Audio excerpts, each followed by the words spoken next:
Imagine two versions of the same problem. In one version, something small goes wrong. It's annoying, but fixable. In the other version, that same small problem turns into a full-blown disaster. The difference between those two outcomes usually isn't intelligence, effort, or motivation. It's cash. Here's a scenario that's painfully common. Your car starts making a noise you don't recognize. Nothing dramatic, just a faint rattle. A mechanic tells you the fix is a few $100s. Not cheap, but manageable. Unless you don't have it. If your bank account is already hanging on by a thread, that small repair doesn't get fixed. You keep driving. Weeks go by.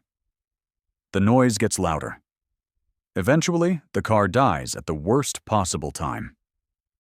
Now you're paying for a tow, a much larger repair, missed work, and stress you didn't budget for.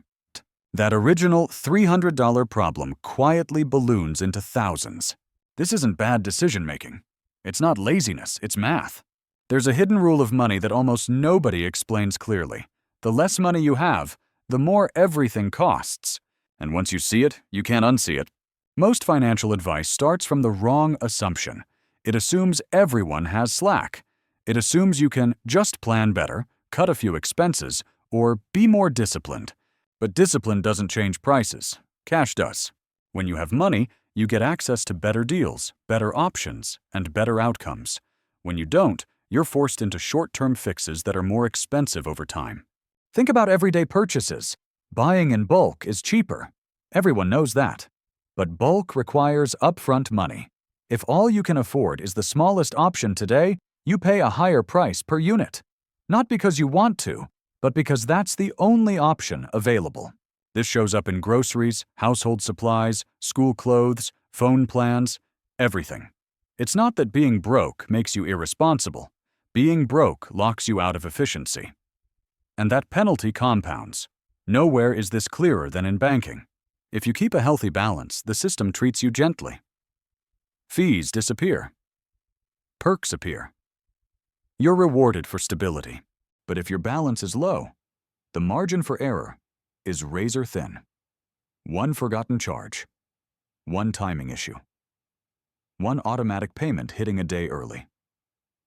Suddenly, you're paying a massive fee for being a few dollars short. The system doesn't help you recover. It pushes you further down. What's wild is how normalized this is. Borrow a tiny amount accidentally, pay a huge penalty, and everyone shrugs like that's just how things work. It's not neutral. It's directional.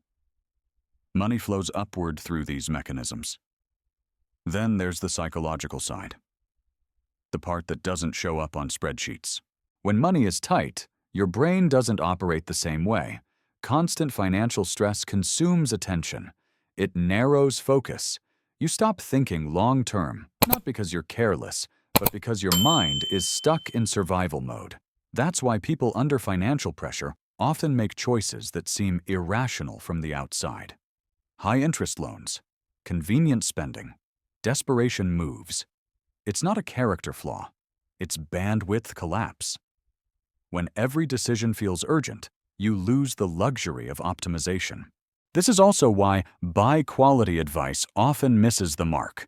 Buying once instead of repeatedly is smart, but only if you can afford the upfront cost. Without that cushion, you're forced into temporary solutions that break, expire, or fail faster. Transportation is a perfect example.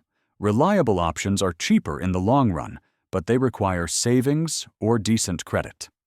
Without those, people end up paying more overall for less reliability, more repairs, and constant risk. Housing works the same way. Stability requires capital. Without it, you pay more per month for less control, less security, and no long-term benefit. The payment might look similar on paper, but the outcome couldn't be more different.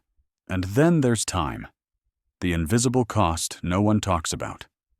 When you lack resources, everything takes longer. More trips, more waiting, more coordination, more friction. Time that could have gone toward rest, learning, or earning gets burned just maintaining baseline survival. That time loss quietly limits future income. which feeds back into the same cycle. This is why poverty feels exhausting even when you're doing everything right. So what actually breaks this loop? Not getting rich, not investing early, not chasing high returns. The real escape hatch is buffer. A small amount of money set aside doesn't just sit there. It changes the rules. It turns emergencies into inconveniences. It allows you to choose better options instead of the cheapest immediate fix. That first financial cushion is powerful, precisely because it reduces future costs. It lowers fees. It prevents cascades.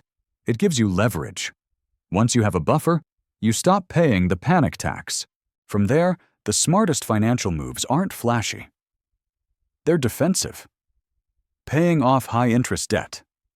Fixing problems early. Choosing durability over convenience.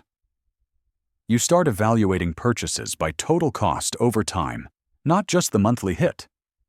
You stop asking, "Can I survive this payment?" and start asking, "What does this really cost me long-term?"